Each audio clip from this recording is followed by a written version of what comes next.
If you can hear that, they're over there working down the hill.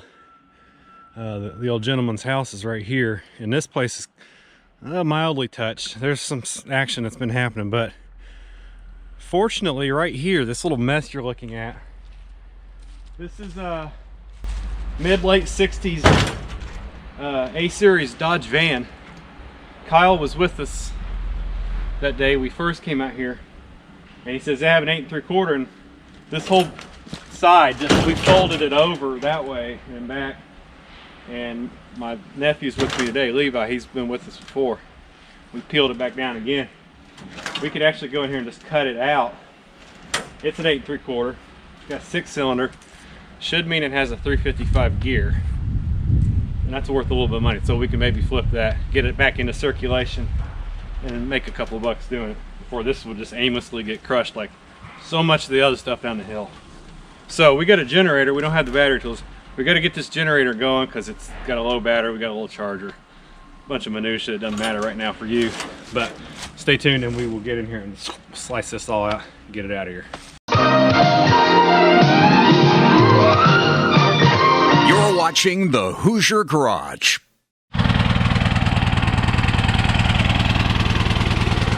All right, so we got that going.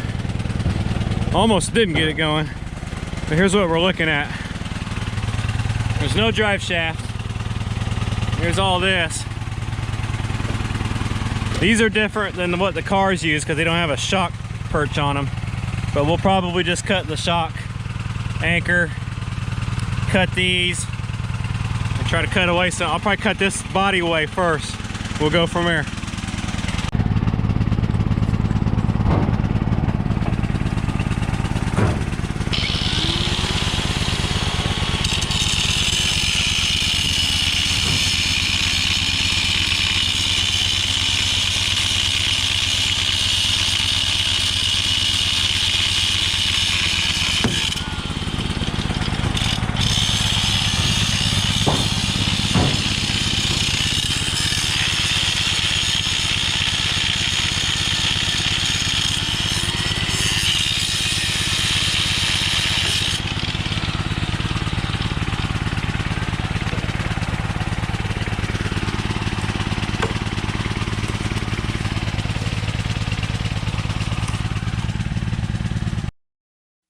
We're experiencing technical difficulties.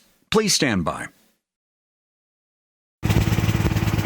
Okay, so our GoPro has let us down, so we're over on our Android, but I've cut away this back section, 2 frame rails and part of the spring. I can't get to the U-bolt on that side. I got this one.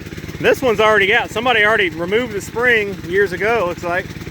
So really, I'm going to put another cutting wheel on here, and I'm going to cut that spring, and that way we can free it away from this area. And we're going to flip it over and try and get the wheel off and get that last U-bolt off. We'll ditch the spring.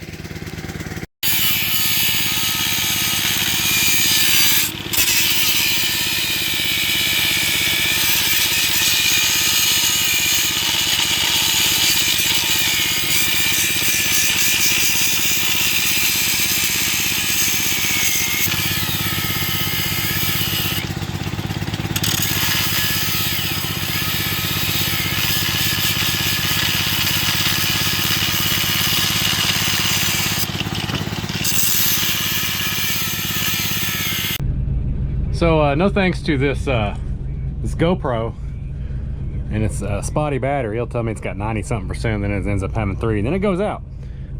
We got a little bit on the phone there, but you know, not a whole lot to see, I guess. Just a lot of work. But we got the rear out of that van. Had to snap the studs off of it to get the other wheel off. I only had one wheel on it. And I dropped my generator off here back at my brother's house. And then I got my old chest that I had painted with the Roadrunner. I'll have to show you that in a second. I did that 25 years ago. But we're gonna get back, get this unloaded in the shop, and we'll add it to our stable. Well, I'll have to say I'm very relieved that I was able to get this rear axle, because they was in there tearing stuff up today, crushing up stuff. And the thing is, with most of that stuff, a lot of it's been there so long. The crew, I talked to a couple of them, they were so frustrated because you can't just pick the cars up. They was all falling apart.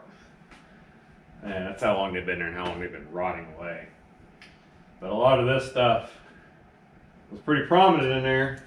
And I can say that I went in there and gotten 3 different axles from that yard. So this is number 3. The first 2 came from 66 C bodies. This one came out from, I never did look at the year, but I think it was like a 67 or 68 A-series van. We'll do some measurements. If the housing happens to be a good switch over for this van, I might do a little 8 3/4 switcheroo.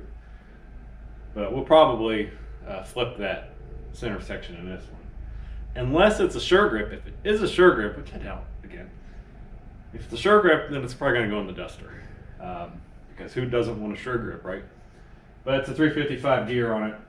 I don't need a 355 personally. Unless maybe I get some kind of overdrive transmission, but we'll just deal with the 727s right now. And as will be the case with a lot of these rear ends, when you pull them out of the junkyard, it's been there a long time, the drums will be stuck because the brake drums seize or they swell up, and this one's actually looks like it's swelled up inside there. And I had to take my cutting wheel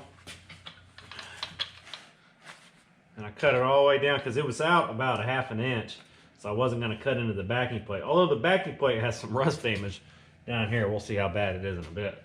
But I just cut down here and cut to the center hub. You could probably even cut the other way and it would just fall in half. But I think it'll, it really loosened it up, so I think it'll come loose here.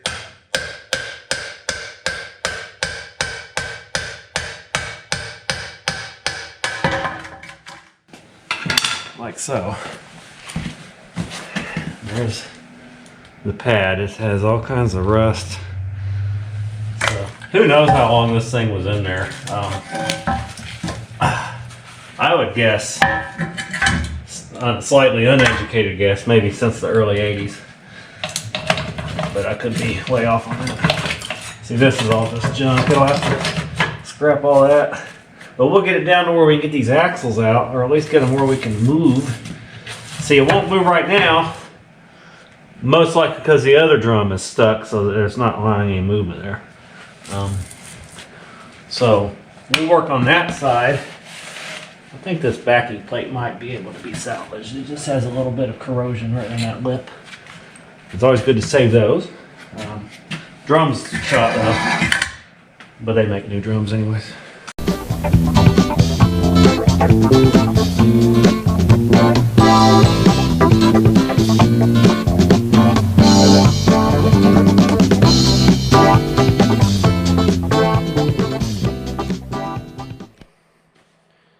Now, when I made that video over a year ago, I forgot to do the close-up of this thing, this chest.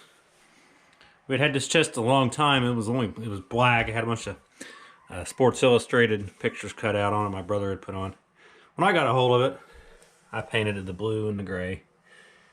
And then crudely painted Roadrunner holding the helmet. 97, there's my name. And now it's in my son's room, so he's got it. It's pretty cool.